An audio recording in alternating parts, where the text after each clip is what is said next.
SMP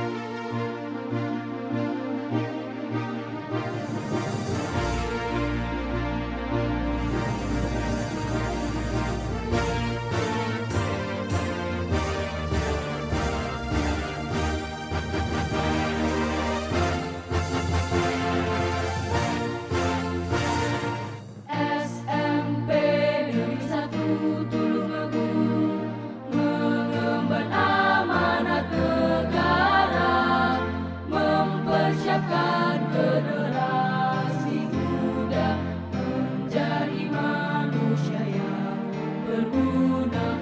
SMP Negeri 1 Tulungagung berjuang untuk membangun bangsa, mendidik dan membimbing putra putri cerdas, cakap, terampil, bertakwa. Sing sing melangkah maju, melangkah terus maju.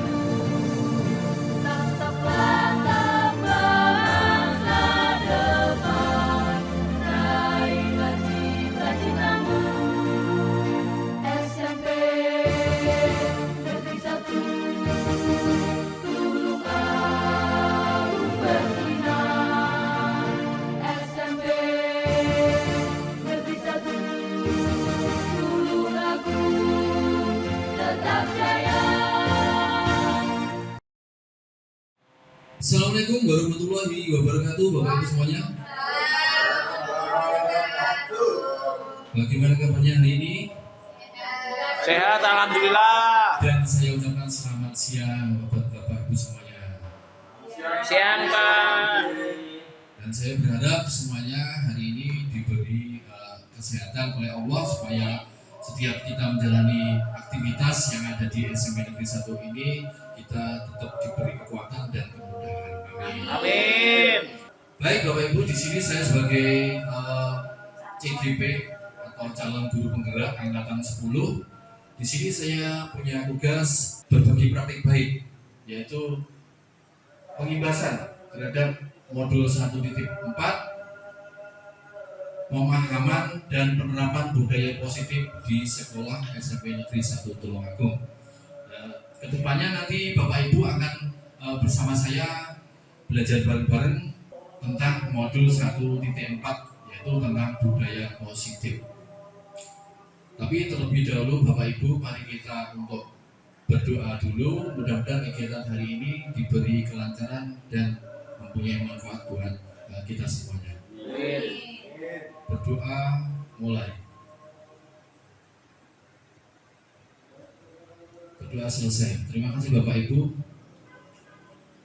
Langsung saja saya perkenalkan diri, saya Andri Kurniawan, salah satu CGP angkatan 10 yang di sini nanti saya akan memaparkan sebuah materi modul 1.4, yaitu budaya positif di sekolah SMP Negeri 1 Tulungagung.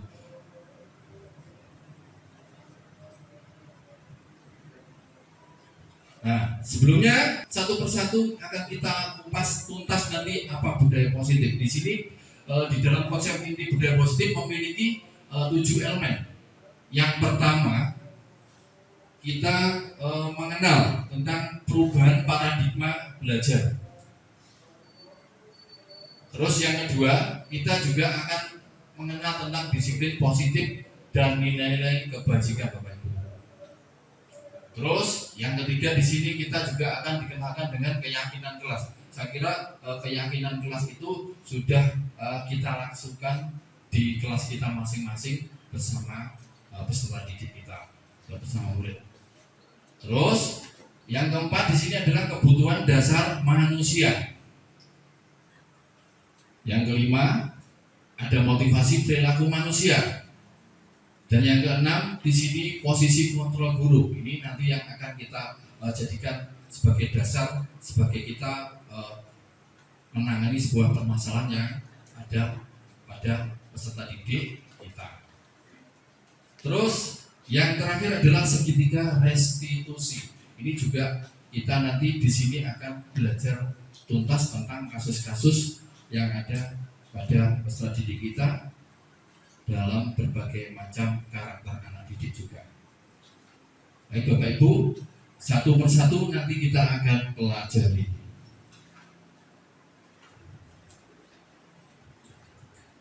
Yang pertama, di sini ada perubahan paradigma ya Bapak Ibu.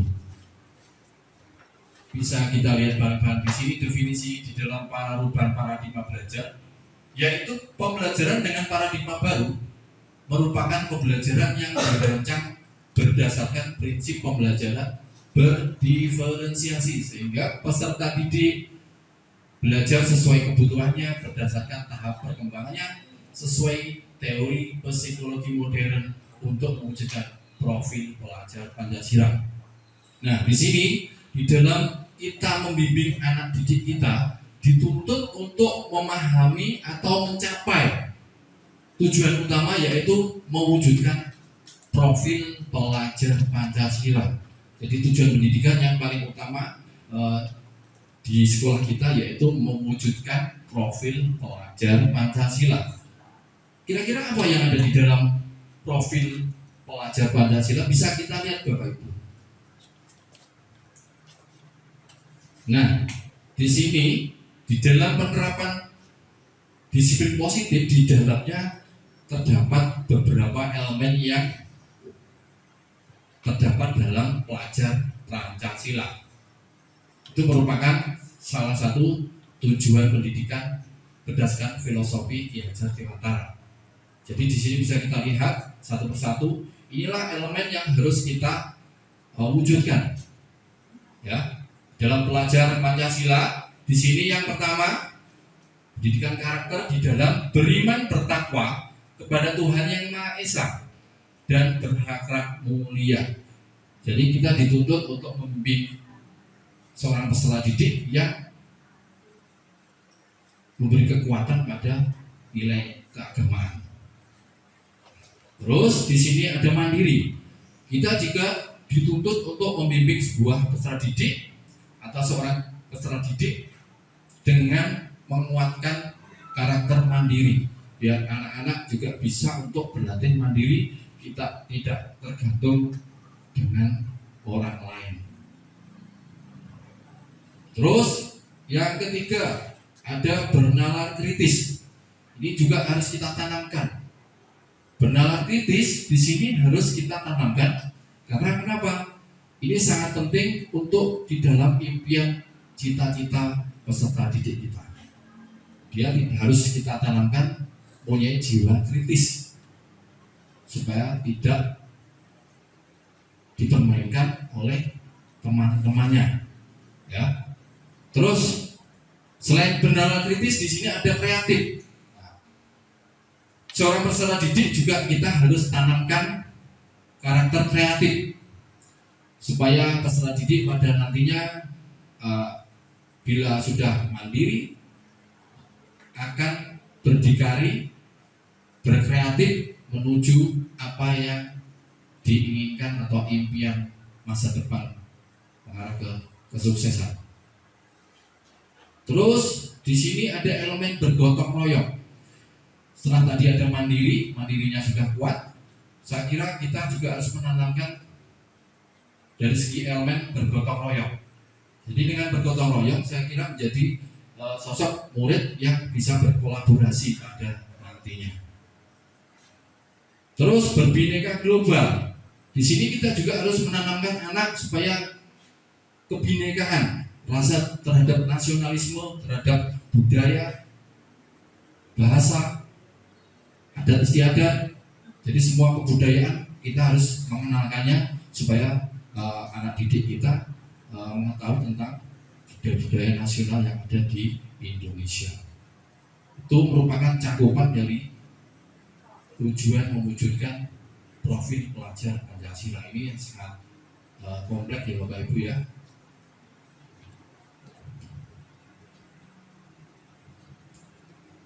Nah, sekarang disiplin positif yang akan kita pelajari di dalam sekolah kita. Saya kira sekolah kita juga sudah menerapkan disiplin positif ya. Di sini definisinya ada beberapa hal. Di sini ada 3 hal di dalam definisi dari disiplin positif. Disiplin merupakan atau berasal dari kata disiplina yang artinya belajar. Jadi disiplin merujuk pada disiplin diri yang memiliki tanggung jawab terhadap apa yang diyakininya. Jadi peserta didik kita harus syarat utamanya harus yakin dulu pada dirinya supaya dia nanti kalau berubah sesuai dengan keinginan dirinya, tidak ada paksaan.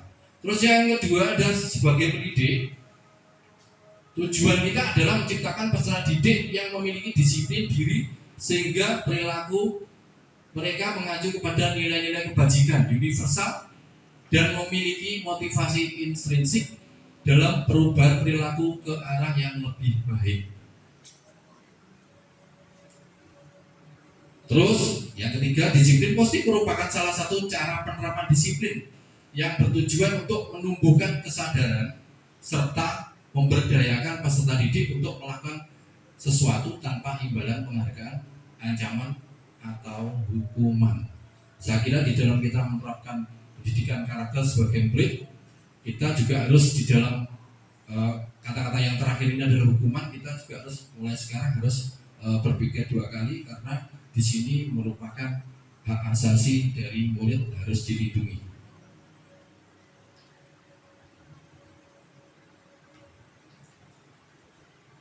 Nah, sekarang kita berbicara dari keyakinan kelas, ya. Kenapa kok ada keyakinan kelas? Mengapa bukan peraturan kelas saja? Kira-kira Bapak Ibu ada yang mungkin punya pendapat? Mungkin Bu Tiara? Menurut saya, Ya. kata keyakinan kelas itu lebih memanusiakan manusia daripada peraturan kelas. Begitu. Ya. Baik, sangat-sangat bagus sekali apa yang disampaikan Bu Tiara. Mungkin Pak Maruf? Mengapa? Menurut Pak Maruf? Kalau menurut saya enak pakai peraturan toh Pak? Begitu ya? Iya Pak. Menurut Pak Maruf? Iya. Alasannya kenapa Pak Maruf? Biar jelas tuh peraturannya apa. Kalau kayak anak nggak pakai helm, nak tilang. Oh peraturannya ini. Begitu Pak Maruf. Mungkin Bu Desi? Ya. Kalau menurut saya, kalau menggunakan kata peraturan itu Ya. artinya ada suatu paksaan, Bapak. Gitu. Jadi kalau keyakinan itu ada suatu kesepakatan. Jadi antara warga yang ada di kelas tersebut itu ada kesepakatan ketika nanti mereka melakukan sesuatu yang menjadi kesepakatan tidak ada beban seperti itu. Tapi kalau peraturan itu biasanya memang ada arahannya itu nanti kalau misalnya tidak mengikuti aturan tersebut mungkin ada sanksinya. Sangat baik. Di sekolah SMP 1 ini sudah dilakukan Bu Desi ya? Sudah dilakukan? Sudah, alhamdulillah. Itu yang kita harapkan. Jadi kita bisa menerapkan keyakinan kelas pada kedisiplinan di dalam kelas supaya peserta didik menjadi lebih bisa sesuai dengan apa yang diinginkan. Saya kira itu tadi merupakan jawaban dari teman-teman sangat luar biasa. Di sini kita akan mencoba untuk melihat satu persatu pembentukan keyakinan kelas. Memang benar di dalam keyakinan kelas itu merupakan nilai intrinsik yang keluar dari diri murid kita.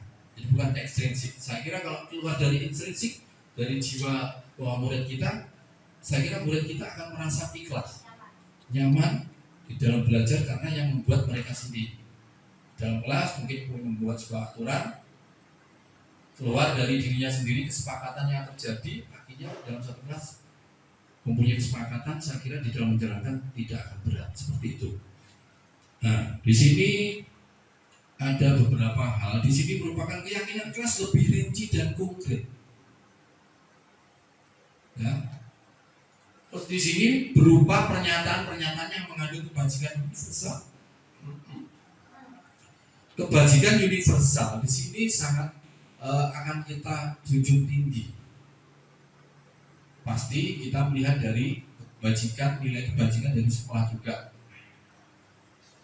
Terus senantiasa dibuat dalam bentuk positif. Saya kira kesepakatan tujuan utama di dalam membentuk budaya positif ya. Terus sesuai dengan kondisi sekolah, kelas atau kelas sehingga dapat diterapkan di lingkungan tersebut.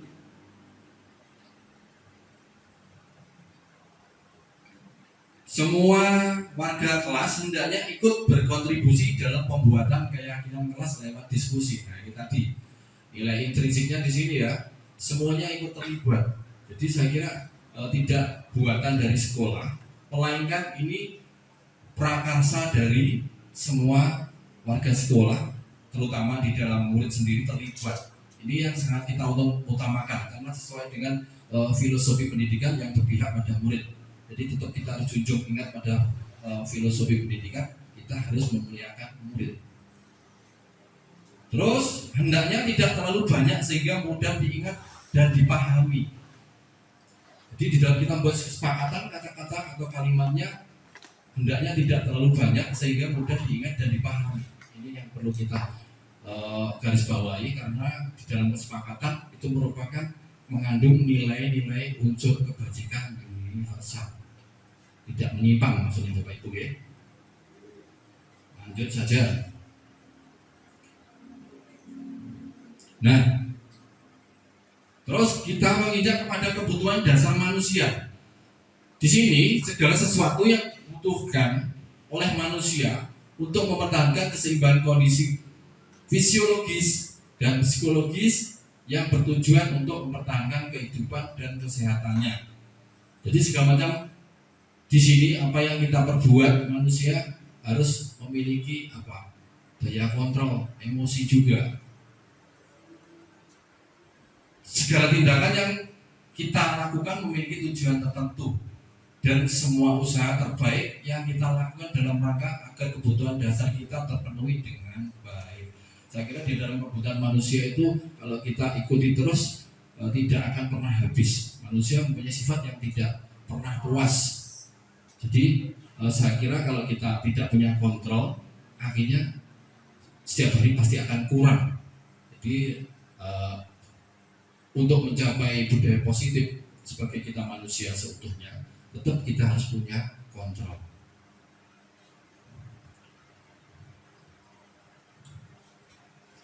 Nah, ini akan diperjelas pada slide berikutnya. Ini adalah 5 kebutuhan dasar manusia. Ini ada bertahan hidup, ya. Di sini di dalam bertahan hidup di sini kita butuh makanan, minuman, Bapak Ibu, pakaian, tempat tinggal, keamanan dan kesehatan. Ini merupakan kebutuhan bertahan hidup. Terus kasih sayang dan perasaan diterima, perasaan disayangi diterima adalah kelompok masyarakat bekerja sama. Saya kira Pak Heru dari poin yang kedua ini, Pak Heru mungkin mempunyai kasih sayang terhadap keluarga. Insya Allah ya, kita nomor 1 kita harus mempunyai kasih sayang terhadap keluarga ya Pak Heru ya. Sangat, itu luar biasa.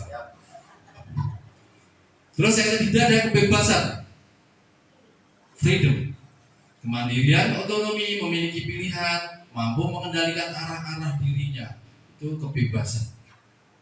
Terus kesenangan, fun. Saya kira di dalam manusia seutuhnya kita harus melihat kesenangan juga, fun. Kita harus setiap hari harus senang. Pasti Pak Heru juga mempunyai kesenangan ya. Baik Pak Heru. Pak Heru itu sangat humoris ternyata.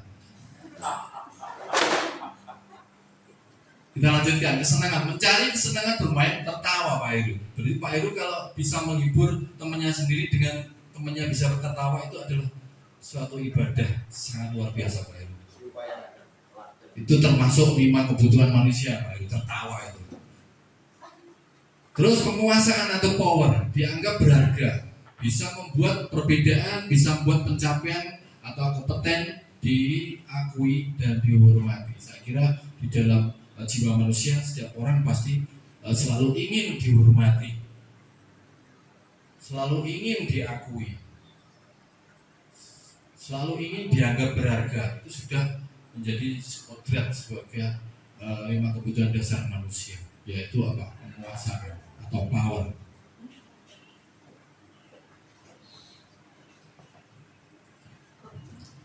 Motivasi perilaku manusia. Nah, sekarang kita lihat.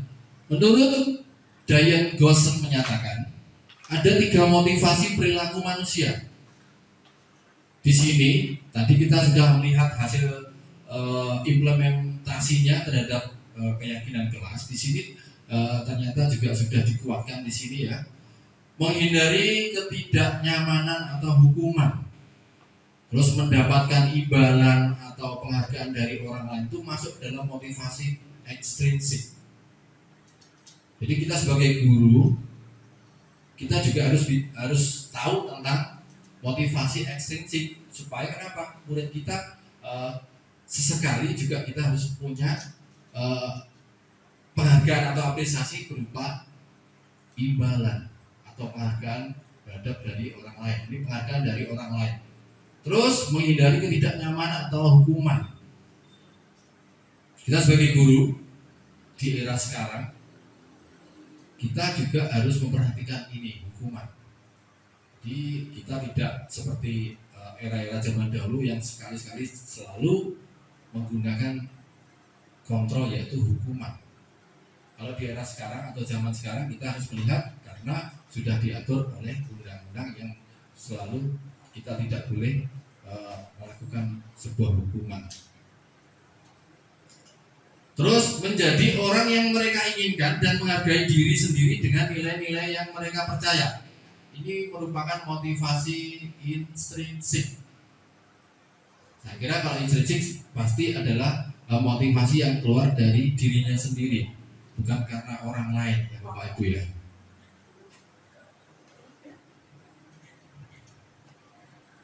Nah, ini kita akan mencoba melihat satu persatu. Kita sebagai guru kita harus tahu dan kita harus menerapkan di sekolah kita supaya kita juga sesuai dengan filosofi pendidikan Ki Hajar Dewantara, yaitu pendidikan yang berpihak pada murid.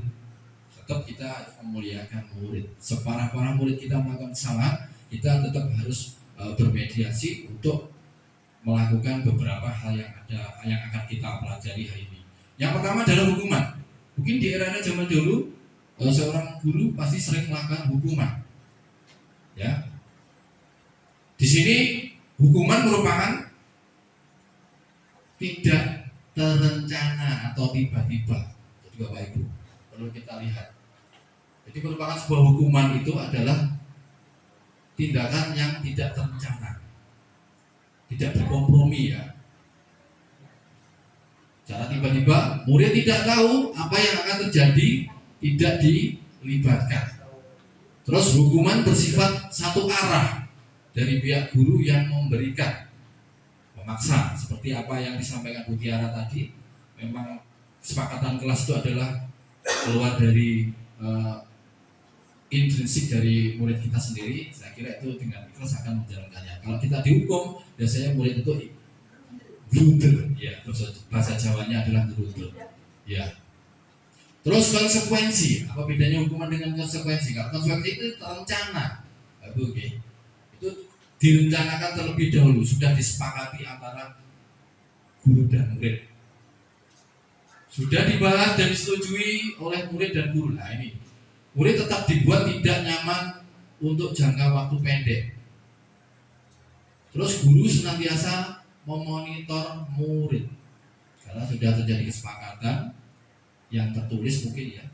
Jadi seorang murid harus konsekuensinya apa kalau kamu melanggar seperti ini. Ya, pasti murid akan tahu, oh ya Pak, dulu kita sudah sepakat untuk seperti ini. Nah, restitusi, nah ini proses menciptakan kondisi pada murid untuk memperbaiki kesalahannya. Jadi seorang murid nanti akan punya tindakan di balik kesalahannya. Ya, kalau ini tadi kita konsekuensi ini adalah kita sepakati bersama. Kalau yang ini kita musyawarah sifatnya di saat itu. Melalui bimbingan guru, murid belajar memecahkan masalahnya sendiri. Nah, murid nanti dituntut untuk bisa mencari solusi. Itu namanya restitusi. Jadi ini saya kira ini sangat baik diterapkan. Sedang diterapkan di sekolah kita SMP Negeri 1 Tulungagung ini sangat-sangat baik ya untuk kita terapkan, karena ini akan melatih murid atau membuat karakter melalui bimbingan guru. Murid belajar memecahkan masalah sendiri. Saya kira itu nanti bisa untuk membuat murid menjadi lebih tanggung jawab.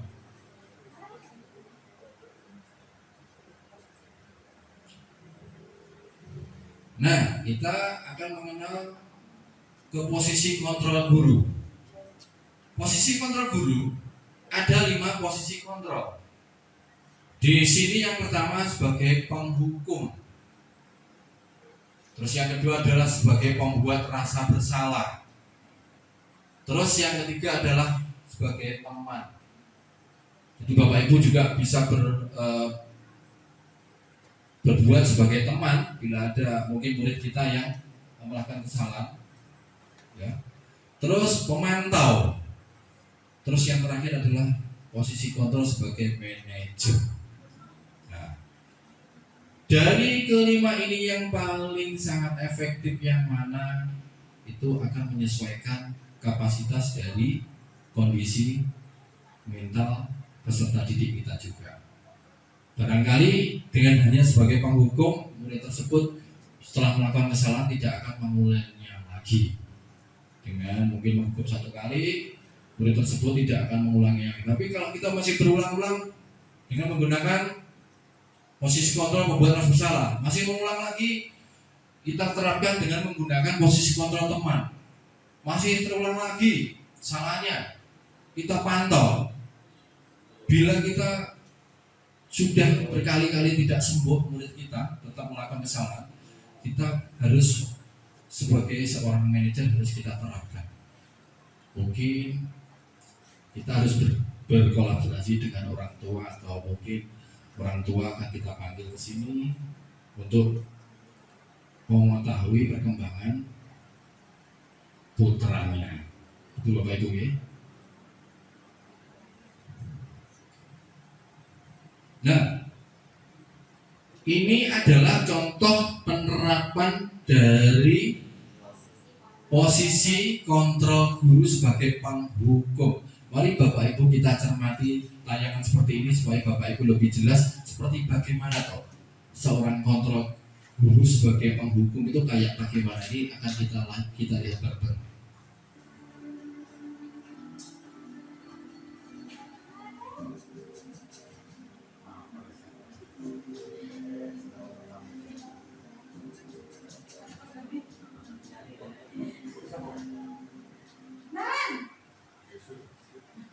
Sini kamu. Selalu terlambat. Kamu deh, pasti terlambat. Kamu, saya. Apa? Apa coba? Alasan kamu apa lagi? Kapan sih kamu tidak terlambat? Malas sekali ya kamu jadi anak. Saya. Dasar pemalas. Gak kapok-kapok sih kamu. Sudah berapa kali terlambat? Sana, kamu keliling lapangan basket 2 kali. Kenapa saya harus keliling lapangan basket, Bu? Kenapa? Kamu melawan ibu? Berani-beraninya jawab. Sudah terlambat, masih berani jawab pula. Sekarang, keliling lapangan basket 5 kali sekalian. Biar kapok. Cepat. Pergi sana ke lapangan basket.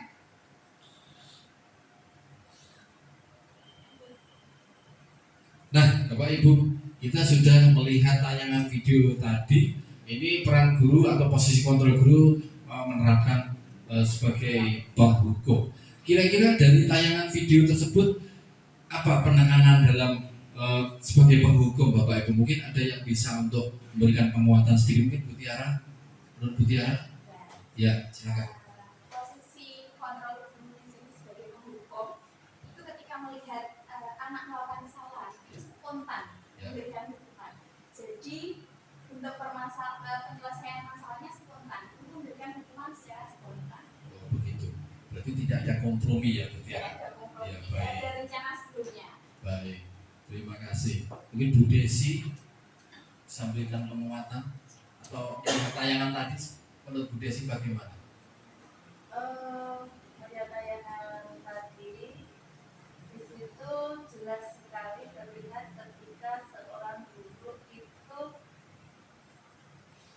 adalah untuk memberikan sebenarnya disiplin, tetapi caranya itu yang keliru. Dalam artian keliru mengapa? Kalimat-kalimat yang disampaikan itu seolah-olah kalimat yang istilahnya menjustis anak. Artinya di situ anak tidak diberi kesempatan untuk memberikan alasannya. Padahal tadi si anak itu sebenarnya sudah mau menyampaikan alasannya kenapa dia terlambat. Tetapi guru tidak mau mendengarkan hal seperti itu. Artinya di sini guru lebih artinya lebih otoriter. Ya, diktator. Ya, seperti diktatornya ya. muncul. Itu kalau Terima kasih. Mungkin mungkin itu. dari Ya, baik saja dari pendapat dari Bu Tiara dan Bu Desi sangat-sangat sudah kita kuat, jelas. Mari kita lihat coba di sini kita akan mencoba untuk melihat satu persatu. Nah, di sini tadi seorang guru posisinya dia menghardik atau menunjuk-nunjuk di dalam tadi tayangan tersebut. Nah, dia tadi juga berkaca pinggang dan membentak murid. Nah, di situ terhadap ciri-ciri dalam kontrol guru sebagai penghukum seperti kalimat yang sudah diungkapkan oleh seorang guru tadi. Dan hukumannya verbal atau dia suruh lari lapangan basket tadi, itu sudah kelihatan, itu sangat verbal. Dampaknya apa? Di sini harus kita lihat Bapak Ibu di dalam kita memberikan sebuah hukuman atau konsekuensi. Jadi kita harus lihat dampaknya. Jadi tidak boleh secara diktator tadi guru sekarang tidak boleh mempunyai jiwa semau gue. Dampaknya di sini murid menjadi pemberontak Bapak Ibu. Pasti murid tadi akan membenci gurunya. Secara tidak langsung murid tadi akan membenci atau berontak dan menyimpan dendam. Itu yang sangat-sangat akan kita menjadikan pendidikan karakter yang budaya negatif, bukan positif lagi. Terus tidak menyukai guru. Nah ini, kalau murid sudah tidak menyukai gurunya, di dalam pembelajaran pun tidak akan bisa tercapai mata pelajaran yang diambil ya. Ini saya kira ini adalah yang perlu kita ingat dampaknya. Baik Bapak Ibu, sebelum kita melakukan atau membedah lagi tentang kontrol-kontrol yang lain, kayaknya kita harus membangkitkan semangat. Kita melakukan ice breaking Bapak Ibu. Bisa ya? Setuju ya? Biar kita lebih semangat bergairah Bapak Ibu di dalam kita belajar mengenal tentang budaya positif. Yuk silakan Bapak Ibu berdiri. Bisa berdiri Bapak Ibu. Silakan berdiri Bapak Ibu. Kita sejenak ice breaking. Yuk. Ya berdiri Bapak Ibu ya. Biar Pak Heru tidak mengantuk Bapak Heru. Bapak Ibu, tolong pejamkan mata Bapak Ibu. Ikuti arahan saya Bapak Ibu. Bayangkan Bapak Ibu di depan ada papan tulis dan Bapak Ibu memegang ballpoint. Ballpoint ya. Spidol ya Bapak Ibu, enaknya spidol aja. Ya, bayangkan. Terus sekarang mengikuti arahan saya. Coba Bapak Ibu seolah-olah Bapak Ibu menulis angka dari 1 sampai 10. Coba nanti mengikuti arahan saya. Nomor berapa yang saya inginkan. Coba Bapak Ibu menulis angka 3. Bersama-sama tuliskan Bapak Ibu angka 3 dengan peragakan tangan Bapak Ibu yang memegang spidol. Ya. Baik. Angka 10 Bapak Ibu. Angka 8. Apa ya? Nah sekarang saya rubah Bapak Ibu. Sekarang saya rubah. Bapak Ibu sekarang jangan pakai tangan, pakai kepala Bapak Ibu. Jadi seolah kita tidak pegang apa-apa, pakai kepala Bapak Ibu ya. Kalau Bapak Ibu, monggo Pak Widi, bergabung Pak Widi. Silakan Pak Widi. Bapak Ibu, tolong tuliskan angka 4 Bapak Ibu dengan kepala. Nah, kemana Bapak Ibu? Tuliskan angka 8 Bapak Ibu dengan kepala. Oke. Pak Maruf kenapa tidak juga? Menginginkan angka berapa? Sama dengan Tolong peragakan angka 9 Bapak Ibu. Oke, angka 9 seperti itu ya. Oke. karena ya kita pakai bokong.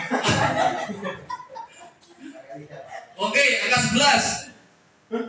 Oke, terima kasih, tepuk tangan. Bapak Ibu yang hebat, tetap semangat Bapak Ibu. Baiklah Bapak Ibu, terima kasih atas speakingnya, menambah gairah untuk belajar hari ini. Kita lanjut saja. Kita mengarah ke video pembuat rasa bersalah. Mari Bapak Ibu kita lihat tayangan ini bersama-sama.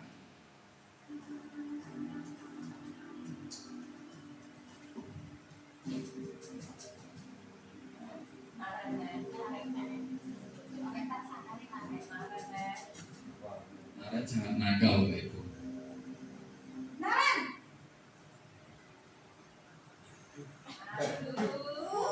Selamat pagi Bu.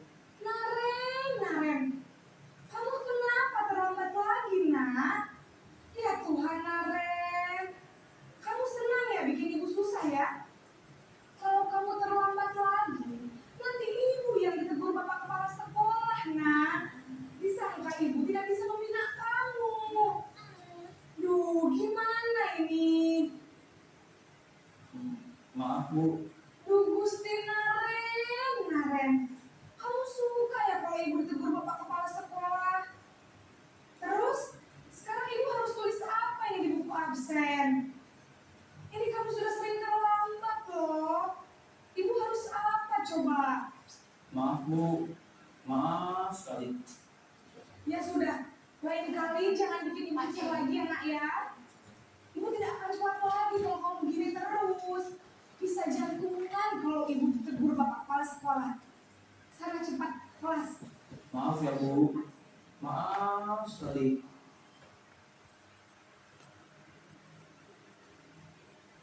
Nah Bapak Ibu itu tadi tayangan posisi kontrol sebagai pembuat rasa bersalah Bapak Ibu. Kira-kira tadi itu pembuat rasa bersalah sudah kelihatan ya Bapak Ibu ya. Kita bisa menyimpulkan bareng-bareng. Tadi kita sudah melihat seolah-olah ibu tersebut atau seorang guru tersebut dia suaranya cenderung melembut ya. Di sini suaranya tadi Bapak Ibu, Bu guru tadi suaranya cenderung melembut, tenang, namun kata-katanya menyalahkan murid. Bisa kita lihat tadi. Terus ibu guru tadi juga menyatakan hal yang menyatakan kesalahan ada pada murid tetap, dengan membuat guru menderita, seolah-olah guru tersebut setelah murid tadi mengalami terlambat, guru tersebut seolah-olah mengalami menderita. Itu. Jadi dampaknya apa Bapak Ibu kalau kita menggunakan kontrol pembuat rasa bersalah? Ini dampaknya Bapak Ibu, membuat murid merasa bersalah. Tadi Naren ya, dalam video tayangan tadi Naren seolah-olah juga menyesal ya, membuat rasa bersalah, terus rendah diri dan menarik diri dari lingkungan. Jadi yang perlu kita garis bawahi dampaknya Bapak Ibu ini di dalam penerapan budaya positif itu harus kita melihat dampaknya negatif atau positif, banyak yang mana.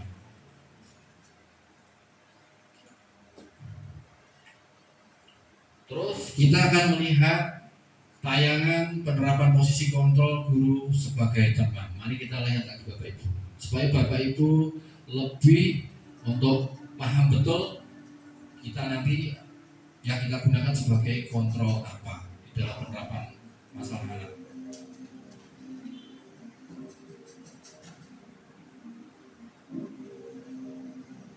Naren,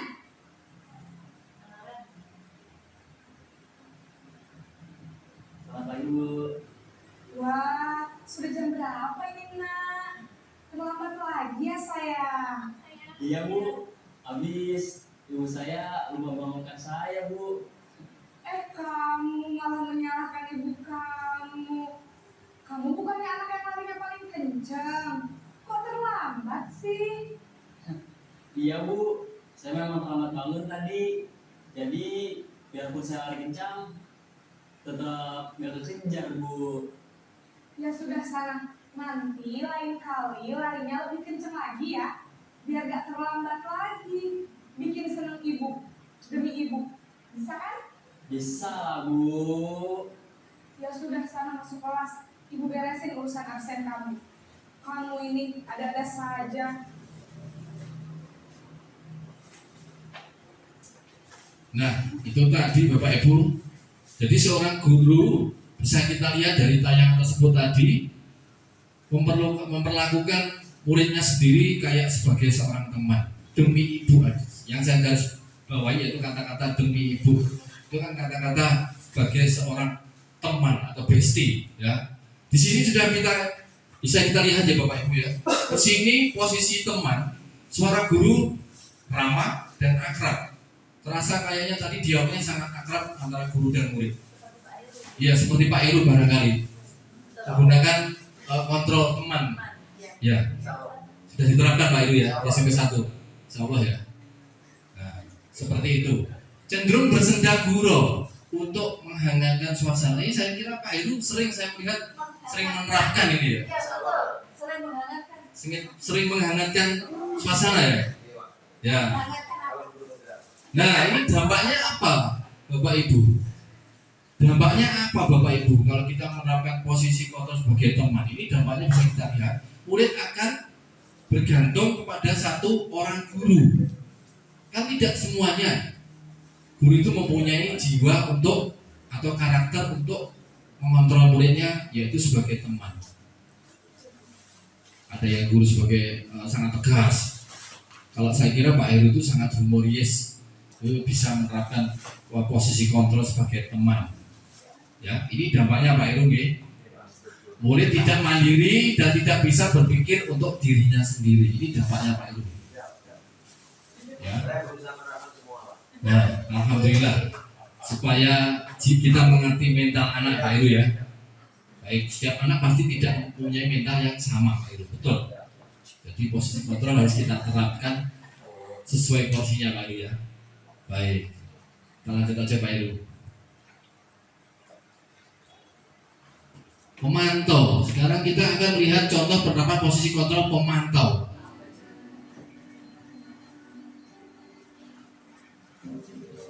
Kita lihat sejenak Bapak Ibu supaya kita lebih kuat untuk menerapkan kontrol penerapan dalam menanggulangi atau menyelesaikan permasalahan anak. Selamat pagi, Bu. Nah Ren, apa peraturan sekolah kita tentang jam berapa kita harus masuk sekolah nak?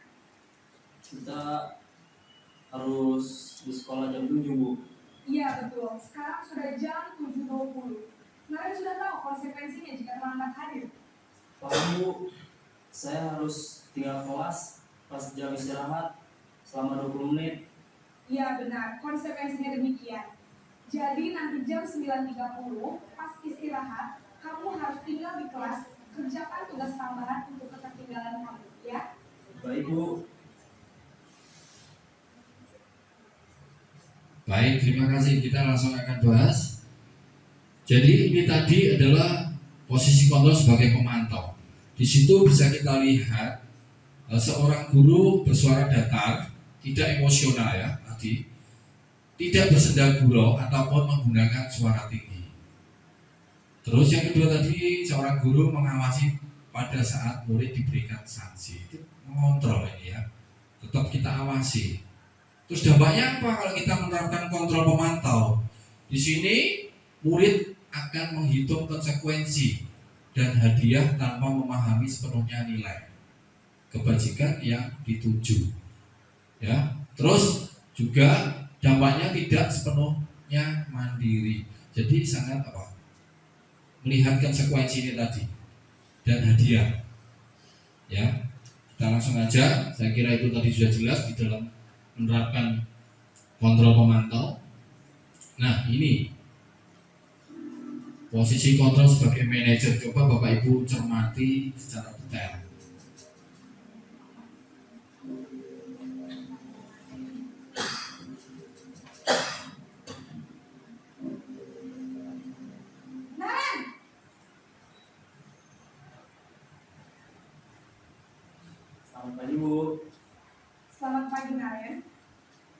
Maaf Bu, saya terlambat. Iya, sekolah masuknya jam 7, sekarang sudah jam 7.20. Jadi sekarang bagaimana ini, Naren? Maaf Bu, saya lupa setel alarm saya semalam. Baiklah, menurut kamu, keyakinan sekolah yang mana yang perlu kamu tingkatkan?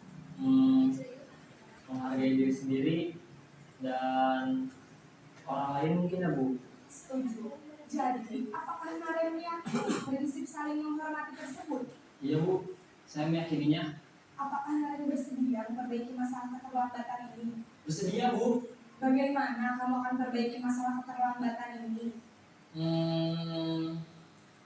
Saya akan coba untuk tidak lupa menyetel alarm saya Bu. Baik, kalau Naren lupa menyetel alarm di rumah, ada orang yang kira-kira bisa bantu mengingatkan tidak? Ada Bu, kakak saya, Kak Emma. Ada lagi selain Kak Emma? Selain Kak Emma, ada ibu saya. Baik, jadi yang mengingatkan Naren adalah Kak Emma dan ibu kamu ya? Kira-kira akan mulai set alarm kapan nih, Naren? Setelah pulang sekolah, akan segera saya lakukan. Baik, jadi Naren akan setel alarm untuk bangun besok pagi dan akan diingatkan oleh kakak dan ibunda Naren ya. Ada lagi yang mungkin perlu dilakukan Naren agar tidak terlambat bangun lagi? Tidak ada Bu. Baik Naren, terima kasih untuk kerjasama kamu. Sekarang kamu perlu kembali ke kelas untuk belajar. Baik Bu, terima kasih. Nah, itu tadi posisi kontrol kita sebagai manajer. Jadi bisa kita lihat penguatannya di sini.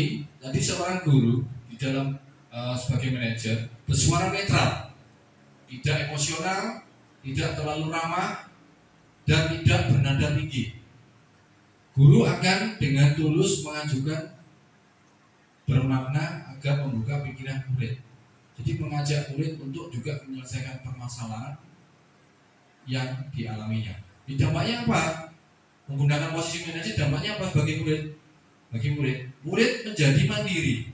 Karena tadi sudah kita lihat bahwa Naren tadi juga bisa untuk menyelesaikan permasalahannya sendiri, memancing. Jadi seorang guru harus bisa memancing untuk murid bisa menyelesaikan permasalahan sendiri. Jadi murid menjadi percaya diri dan dapat memecahkan permasalahan. Ini yang sangat kita inginkan. Jadi murid ini menjadi mandiri, tidak tergantung pada orang lain.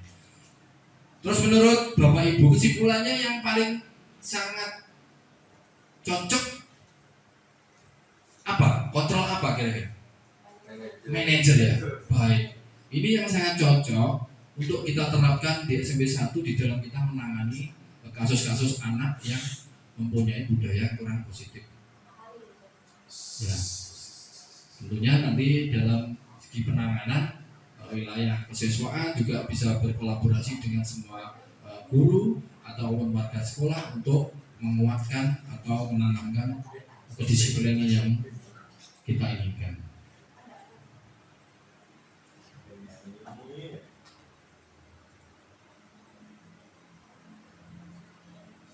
Nah ini Bapak Ibu, ini contoh.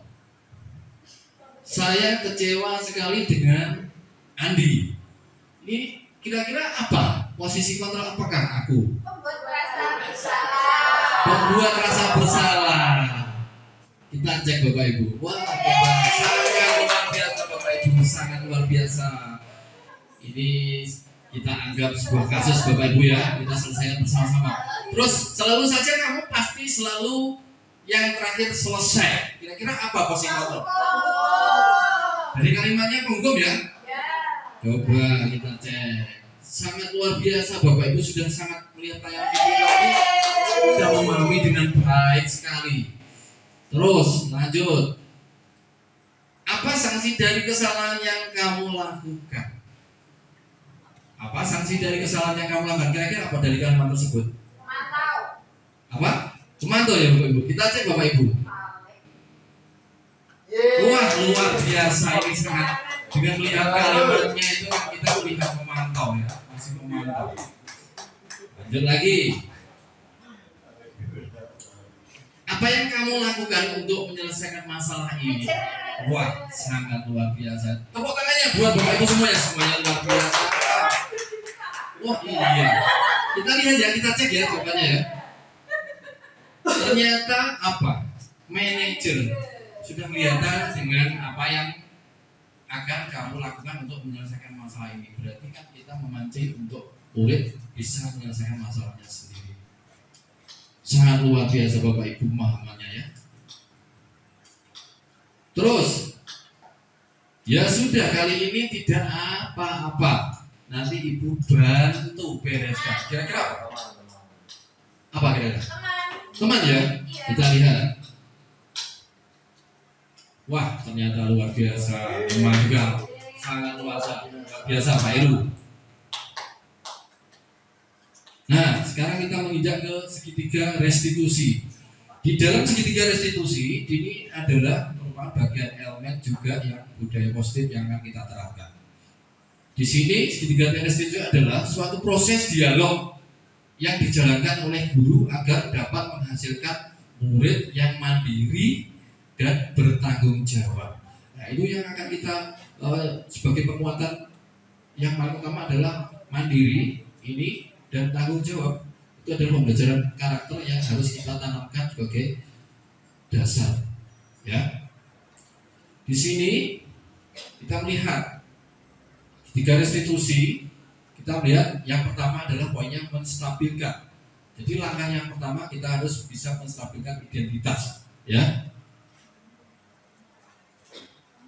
Nah, yang kedua kita harus bisa memvalidasi tindakan yang salah. Itu nanti akan kita lihat satu persatu. Terus juga bisa menanyakan keyakinan. Dan tiga restitusi ini akan kita buat langkah-langkah di dalam menyelesaikan permasalahan yang terjadi pada murid kita. Nah, di sini ada tayangan video, nanti bisa dilihat Bapak Ibu dicermati.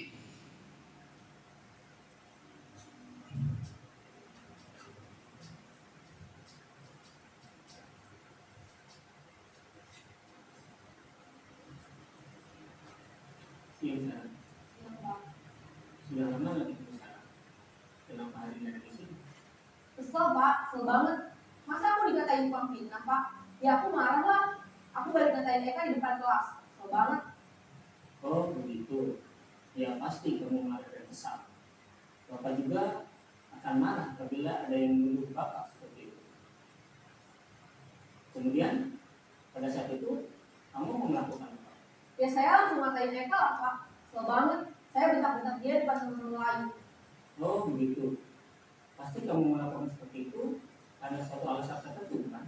Iyalah, masa saya diam saja Pak?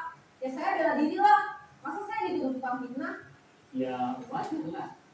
Mempertahankan harga diri itu sesuatu yang penting buat kamu. Untung kamu tidak bertindak seperti kakak lagi. Hanya meminta-minta. Iya Pak. Untung saya masih bersabar dan hanya meminta saja. Sudah gemes padahal saya pasti bela diri lah. Ya pasti ya. Tapi kamu memilih untuk tetap bertahan dan bersabar. Kamu memilih untuk tidak berbuat lebih parah lagi. Iya. Nah, sekarang coba kita lihat lagi. Tindakan kamu yang bentak-bentak Eka di kelas. Tindakan kamu itu kira-kira sesuai dengan keyakinan kelas atau prinsip kamu tidak? Enggak lah Pak. Capek Pak jadi pemarah. Jadi keyakinan atau prinsip mana yang kurang sesuai dengan keinginan kamu? Ya, saya sebenarnya sangat menghargai orang lain. Mungkin saat itu saya menjadi emosi, jadi tidak menunjukkan sikap itu. Kamu meyakini tidak? Menghargai orang lain itu penting buat kamu. Yakinlah Pak. Iya, setuju. Kita harus saling menghargai. Namun ada juga keyakinan yang kita sepakati yang perlu kita jalankan apabila kita sedang marah kan? Ya, saya bisa lebih proaktif, mulai dengan diri sendiri. Saya bisa jadi lebih sabar, mau waktu juga untuk berpikir mau apa selanjutnya. Kira-kira kamu bersedia memperbaiki masalah ini tidak? Sedia Pak. Kalau kamu memperbaiki masalah ini, kamu akan menjadi orang seperti apa? Saya akan menjadi orang yang bertanggung jawab kali ya Pak. Dan senantiasa proaktif. Iya. Menurut kamu, bagaimana rasanya menjadi orang seperti itu? Ya nyaman lah. Baiklah kalau begitu. Yuk kita pikirkan bagaimana memperbaiki masalah ini. Baik Bapak Ibu, itu tadi kita sudah menyaksikan tayangan video sebagai control manager dari penerapan segitiga restitusi. Jadi ada beberapa bagian tadi di dalam restitusi ya Bapak Ibu ya. Tadi sudah kita melihat bagian menstabilkan identitas, di bagian validasi tindakan. Tadi ada bagian yang terakhir adalah menanyakan keyakinan. Jadi kita kembalikan kepada keyakinan peserta didik kita, sang yang mempunyai permasalahan, bagaimana cara menyelesaikannya, dan dia sanggup dan yakin untuk berubah. Itu saya kira di dalam segitiga restitusi 3 tahap itu harus kita ingat-ingat. Nah, di sini akan kita lihat menstabilkan identitas. Di sini di dalam menstabilkan berdasarkan prinsip membuat kesalahan adalah bagian dari proses pembelajaran. Jadi berperan menggeser identitas murid dari identitas gagal ke identitas sukses. Terus tidak mengkritik murid yang sedang mengalami identitas gagal. Jadi seorang manajer jadi tidak boleh mengkritik. Pada intinya bila ada murid kita yang mengalami identitas gagal tidak boleh mengkritik. Terus berbuat salah itu tidak apa-apa. Jadi saling menguatkan. Tidak ada manusia yang sempurna. Ini kalimat-kalimatnya. Jadi menstabilkan. Terus kita stabilkan dengan saya juga pernah melakukan kesalahan seperti itu. Terus kita bisa menyelesaikan ini. Jadi menguatkan sang murid yang mempunyai masalah tersebut. Bapak Ibu tidak tertarik mencari siapa yang salah. Tapi Bapak Ibu ingin mencari solusi permasalahan ini. Jadi tidak semata-mata kita mencari kesalahan. Jadi apa yang dicapai? Yang dicapai cara ini apa? Mencari solusi yang paling menekan terkuatnya pada menstabilkan identitas. Lanjut saja. Validasi tindakan yang salah.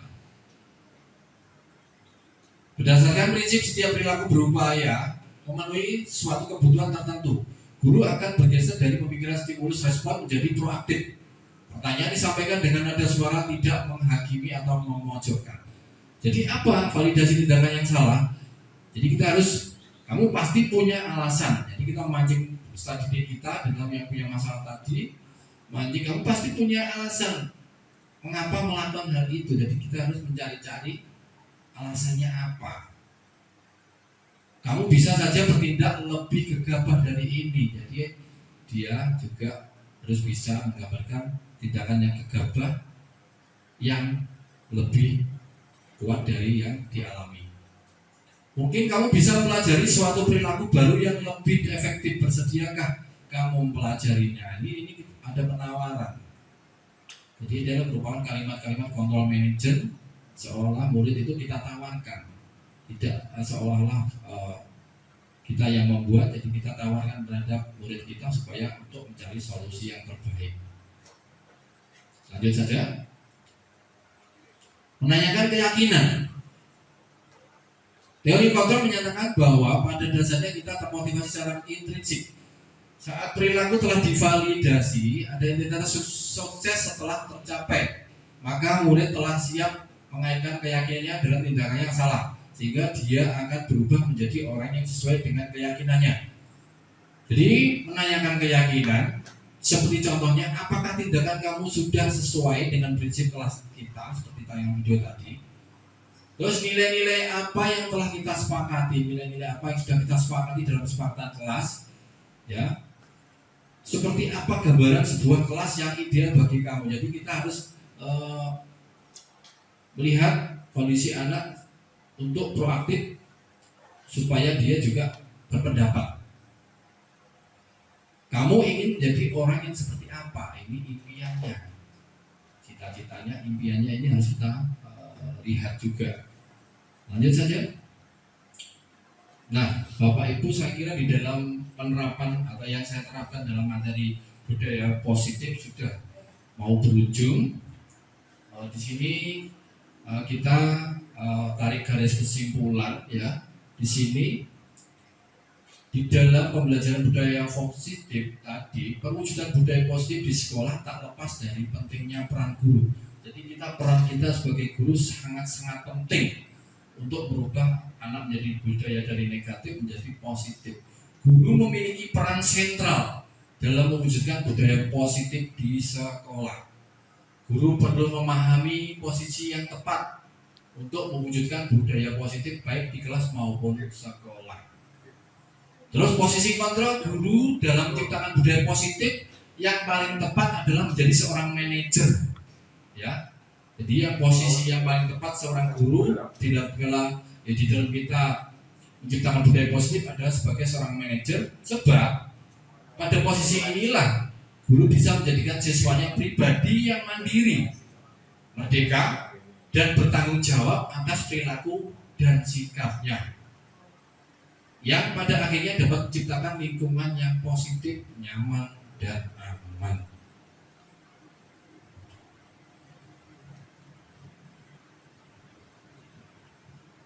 Nah, Bapak Ibu, ternyata materi yang saya terapkan tadi hanya sampai itu. Mudah-mudahan apa yang kita pelajari hari ini bisa bermanfaat bagi kita semuanya, terutama bagi peserta didik kita untuk menghantarkan peserta didik kita menuju manusia yang seutuhnya, menuju mewujudkan profil pelajar Pancasila. Mungkin bila ada salah-salah kata dari saya mohon dimaafkan Bapak Ibu ya. Wabillahi taufiq wal hidayah. Wassalamualaikum warahmatullahi wabarakatuh. Terima kasih. SMP Negeri 1 Tulungagung tetap jaya.